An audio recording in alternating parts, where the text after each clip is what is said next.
We are now joined by the Executive Director of the Commission on Public Integrity. He is Barry Ginsberg. Barry, thanks very much for being here. Thanks for inviting me. Okay, so this is stemming from a newspaper report, actually a number of years ago. If you would just briefly go over the facts of what happened here. Sure. There was a newspaper article published in early January of 2009 that essentially reported that Susan Bruno, the daughter of former Senate Majority Leader Joseph Bruno, had what commonly is referred to as a no-show job at the SUNY Research Foundation. And the commission reviewed that article and eventually, not too long after, a few weeks later, started an investigation which, as you may know from prior encounters that you and I have had, the first step in our process is to send what we call a 15-day letter, which we did to Mr. O'Connor. And then, that started our investigation. It was delayed by a variety of factors that I really don't need to go into. But eventually we interviewed, I think it was 12 current and former Research Foundation employees. We subpoenaed documents, and the commission came to the conclusion that there was reasonable cause to believe that Mr. O'Connor had violated the state code of ethics by affording Ms. Bruno this, again, what colloquially would be called a no-show job, by allowing her to telecommute under circumstances that were in violation of the Research Foundation's own policy and that were inconsistent with how other employees were treated. And you've suggested a $10,000 fine, correct? Well, the public officers law, we haven't suggested any fine. We're far from that stage. This is an allegation. It hasn't been adjudicated. But at the end of the day, if Mr. O'Connor is found to have knowingly and intentionally violated the code of ethics as we allege, he's subject to a monetary penalty of $10,000 plus the value of any benefit derived from the violation. So, but at this point, though, as far as I can tell from the documents that I was reading, you don't necessarily determine that he did receive a benefit, right? Is that correct? The statute prohibits using your official position to benefit yourself or another. I see. And just let me ask this. I mean, obviously, I think a lot of people have a pretty cynical view of government. We have heard of no-show jobs. It's like a patronage favor that happens from time to time. It's not supposed to happen, obviously. But would this case have come to light? There's probably lots of them going on. Had Susan Bruno's last name not been Bruno, had she not been related to Joe Bruno? I can't speak to that issue. You know, as a journalist, you might be able to better answer that question because the genesis was an article in the Times-Union. Right. But with respect to the issue of no-show jobs, sure, that is reportedly at least a widespread problem. And as an enforcement agency, we enforce the law in those cases where we have evidence, which is what we had in this case. If we had evidence in more cases, when we have evidence in more cases, we'll look at those as well. So at this point, though, there's a response from Mr. O'Connor, and he is alleging, among other things, that he didn't get an opportunity to testify with the Public Integrity Commission, and he's filed a complaint with the State Inspector General, basically alleging misconduct. And I've spoken to his attorney, Carl Slate, who used to be the executive director of the Ethics Commission, which predated the Public Integrity Commission. It's gone through a number of iterations at this point.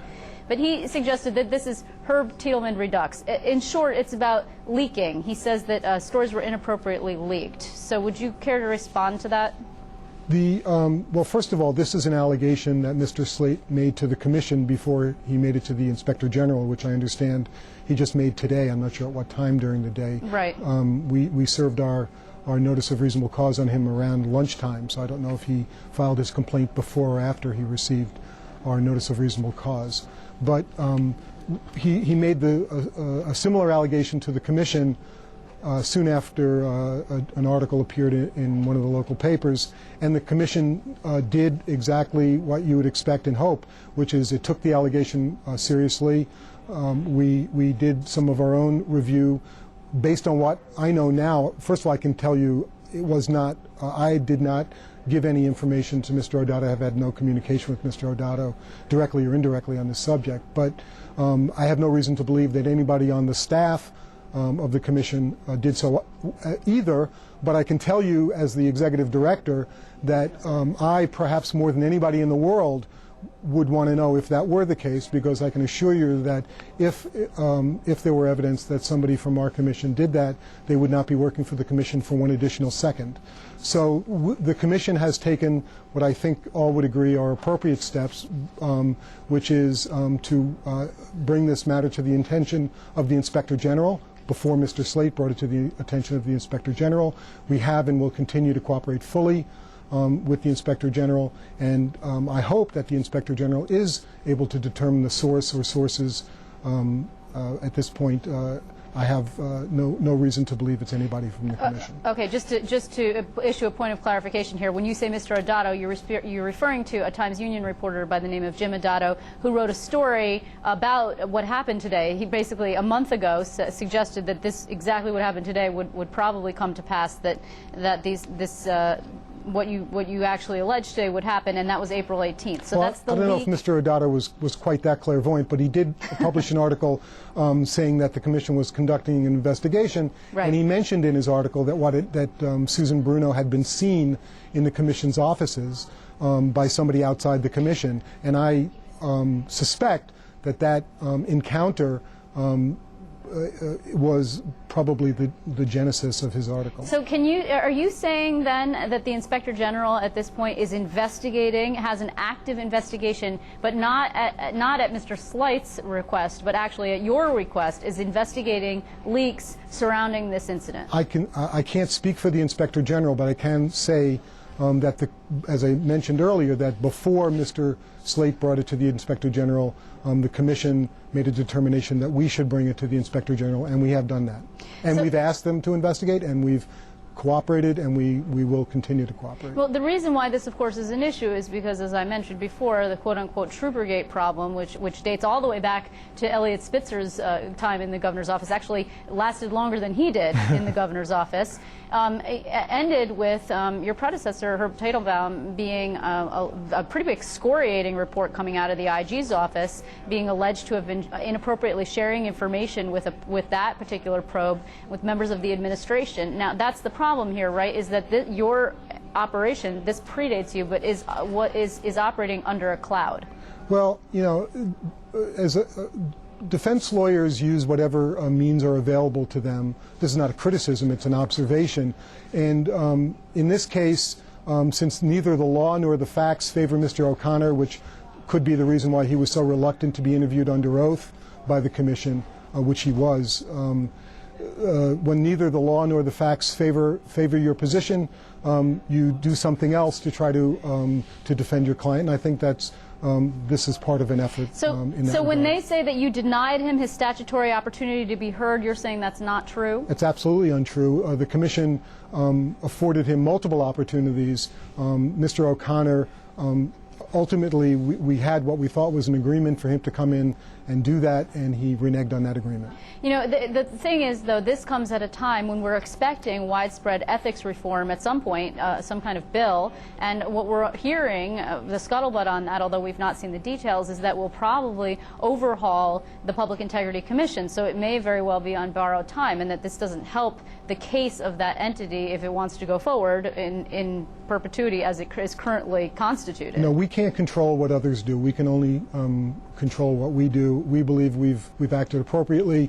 You know, when we make allegations, as we did in this case, we back it up with evidence. We've written a fairly detailed notice of reasonable cause with multiple exhibits attached to it.